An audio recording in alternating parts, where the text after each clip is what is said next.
None of us can resist a good fudge. Today we're whipping up the best condensed milk fudge ever. Buckle up! For this luscious treat, you'll need just 4 ingredients.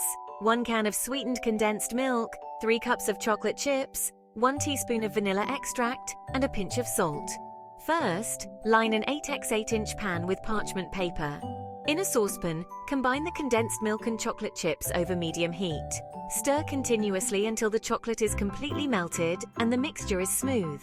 Once melted, remove from heat and stir in the vanilla extract and salt. Mix well to incorporate. Now pour the mixture into the prepared pan, spreading it evenly. Pop it into the fridge for about 2 hours or until firm. And there you have it, folks. Quick recap: condensed milk, chocolate chips, vanilla, salt, melt, mix, pour, chill. Boom! The best fudge ever! Enjoy!